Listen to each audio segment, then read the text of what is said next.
ये कहानी एक पिज्जा डिलीवरी बॉय के साथ हुई एक सच्ची घटना पर आधारित है।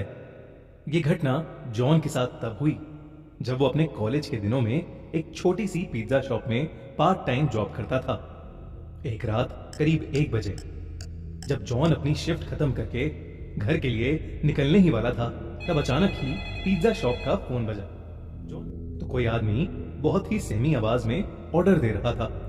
पहले तो जॉन ने ऑर्डर लेने से मना करने का सोचा, क्योंकि पिज्जा शॉप का क्लोजिंग टाइम ऑलरेडी हो चुका था। मगर जब उस आदमी ने 4 लार्ज साइज पिज्जा ऑर्डर किए तो जॉन ने ऑर्डर ले लिया, क्योंकि अक्सर बड़े ऑर्डर पर एक अच्छी खासी टिप भी मिलती थी और जॉन को पैसों की जरूरत भी थी। जॉन जल्द से जल्द पिज्जा लेकर डिलीवरी करने निकल पड़ा। डिलीवरी एड्रेस उस पिज्जा शॉप से काफी दूर शहर के आउटस्कर्ट्स में था। देर रात हो चुकी थी और वो रास्ता भी काफी सुनसान था।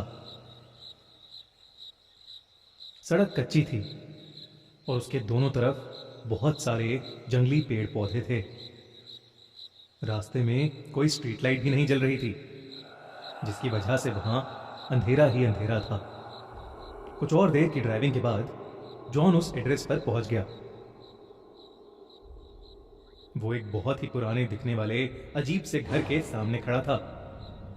वो घर फॉरेस्ट एरिया के अंदर था और उस घर की कोई भी लाइट नहीं जल रही थी, बल्कि आसपास कुछ हलचल भी नहीं थी। बिल्कुल ऐसा लग रहा था कि जैसे वो घर सालों से वीरान पड़ा है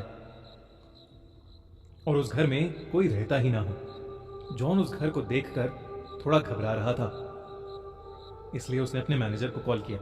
वो अपने मैनेजर को वो सिचुएशन एक्सप्लेन करके वहां से वापस चले जाना चाहता था, लेकिन उसके मैनेजर ने फोन ही नहीं उठाया। जॉन अगर बिना मैनेजर को बताए वो चारों पिज्जा वापस ले जाता तो उसका मैनेजर उससे बहुत ज्यादा गुस्सा हो जाता और उसकी सैलरी भी काट लेता। इसलिए जब बार बार कॉल करने पर भी उसके मैनेजर ने फोन नहीं उठाया तो उसने एक बार उस घर के पास जाकर डिलीवरी ट्राई करने का मन बनाया।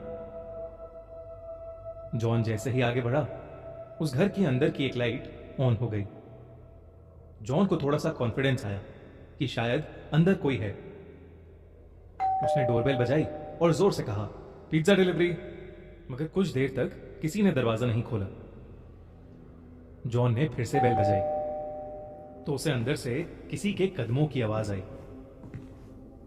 लेकिन फिर से किसी ने दरवाजा नहीं खोला।